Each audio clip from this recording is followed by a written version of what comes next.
그때 마리아가 일어나 빨리 산골로 가서 유대 한 동네에 이르러 사가랴의 집에 들어가 엘리사벳에게 문안하니 엘리사벳이 마리아가 문안함을 들으매 아이가 복중에서 뛰노는지라. 엘리사벳이 성령의 충만함을 받아 큰 소리로 불러 이르되 여자 중에 내가 복이 있으며 내 태중의 아이도 복이 있도다. 내 주의 어머니가 내게 나아오니 이 어찌된 일인가. 보라, 내 문안하는 소리가 내 귀에 들릴 때에 아이가 내 복중에서 기쁨으로 뛰놀았도다. 주께서 하신 말씀이 반드시 이루어지리라고 믿은 그 여자에게 복이 있도다.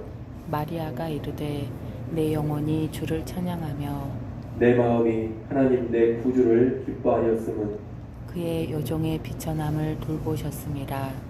보라, 이제 후로는 만세에 나를 복이 있다 일컬으리로다. 용하심이가 큰 일을 내게 행하셨으니 그 이름이 거룩하시며 긍휼하심이 두려워하는 자에게 대대로 이르는도다. 그의 팔로 힘을 보이사 마음의 생각이 교만한 자들을 흩으셨고 권세 있는 자를 그 위에서 내리치셨으며 비천한 자를 높이셨고 줄이는 자를 좋은 것으로 배불리셨으며 부자는 빈손으로 보내셨도다. 그 종 이스라엘을 도우사 긍휼히 여기시고 기억하시되 우리 조상에게 말씀하신 것과 같이 아브라함과 그 자손에게 영원히 하시리로다 하니라. 마리아가 석 달쯤 함께 있다가 집으로 돌아가니라. 아멘. 천사를 통해서 성령으로 잉태하여 아들을 낳으리라는 소식을 들은 마리아는 세례 요한을 잉태한 엘리사벳을 찾아갑니다.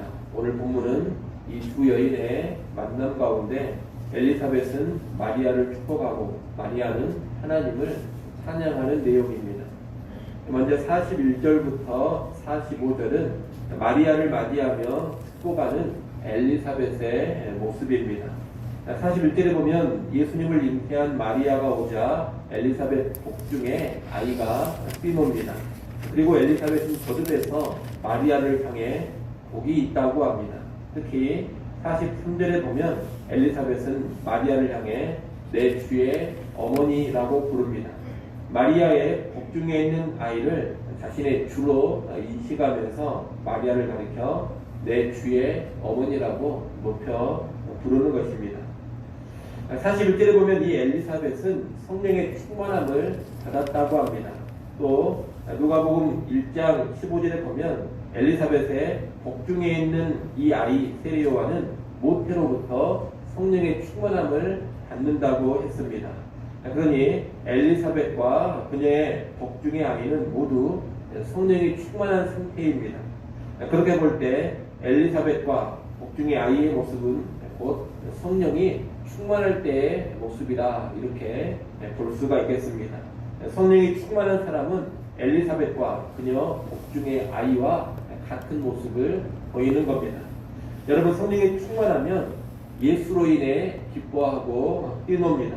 엘리사벳 복중의 세례 요한이 예수님을 잉태한 마리아가 오자 뱃속에서 뛰는 것처럼 성령이 충만하면 예수로 인해 기뻐하고 뛰는다, 이 말입니다. 또한 성령이 충만하면 하나님의 일이 이루어지는 것을 보고 크게 기뻐합니다. 엘리사벳은 마리아와의 만남을 기뻐하며 그녀를 축복했습니다. 마리아를 통해 예수님이 출생하시고 하나님의 일, 하나님의 구원 사역이 이루어지기 때문에 기뻐하고 즐거워한 것입니다. 이처럼 성령이 충만하면 하나님의 일이 이루어지는 것이 그 사람의 커다란 기쁨이 됩니다. 또한 하나님의 일을 이루는 사람들로 인해 즐거워하면서 그 사람들을 축복하게 됩니다. 그리고 성령이 충만하면 예수님을 주로 고백합니다. 성령 충만한 엘리사벳은 마리아를 향해서 내 주의 어머니, 이렇게 고백했다고 말씀을 드렸습니다.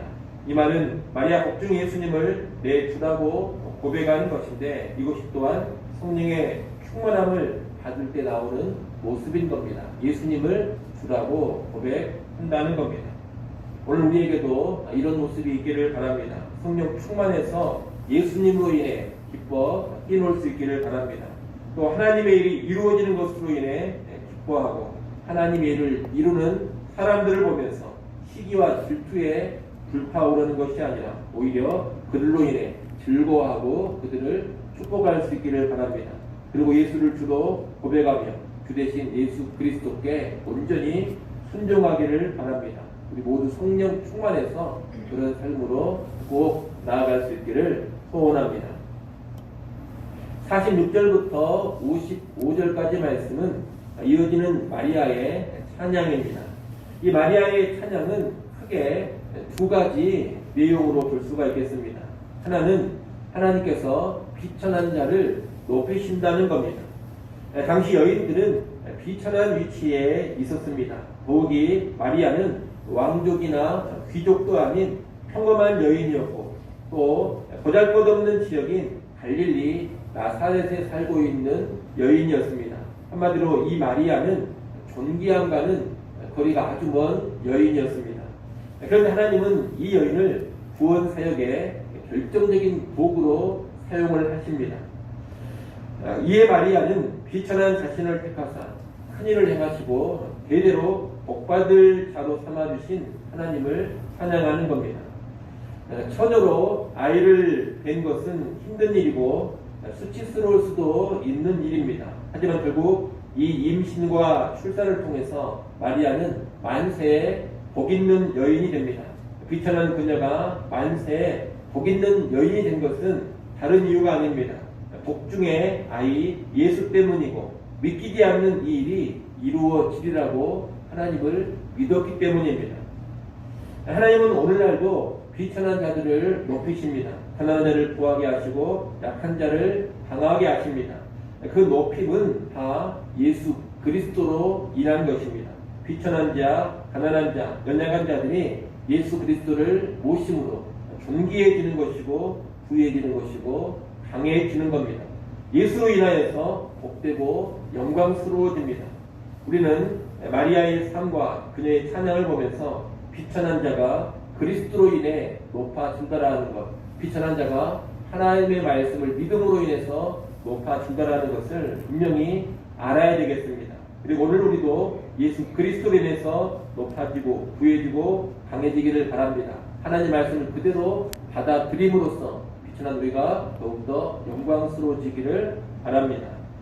마리아의 찬양이 말하고 있는 또 하나의 내용은 높은 자는 낮추신다는 겁니다. 이것은 앞서 말한 비천한 자를 높이신 것과는 정반대입니다. 비천한 자가 예수로 인해서 믿음으로 인해서 높아집니다. 그러나 하나님의 일을 대적하고 예수를 거부하는 자들은 높은 자리에 있다 하더라도 하나님께서 무너뜨리시고 낮추실 겁니다.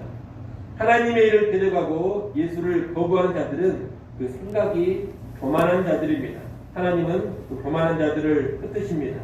큰 권세를 가진 사람이 하더라도 내리치시고 부자도 빈손으로 만들어 버리십니다.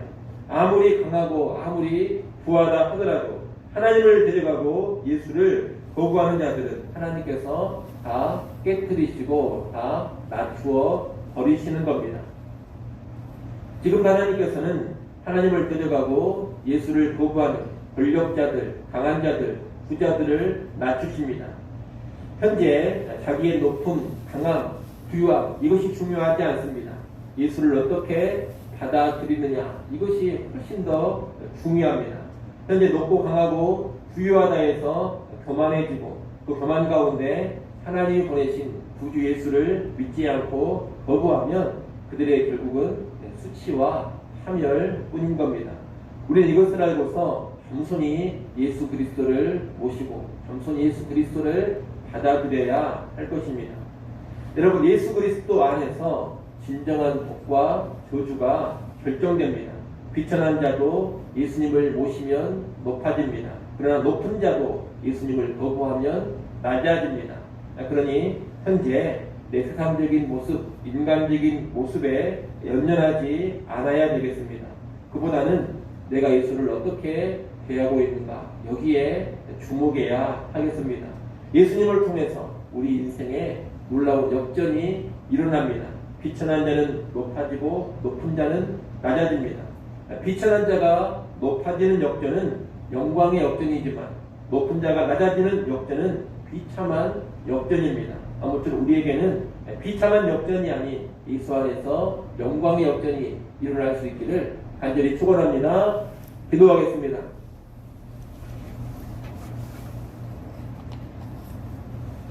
하나님 아버지, 오늘 우리가 성령 충만한 사람들 되게 하여 주시옵소서.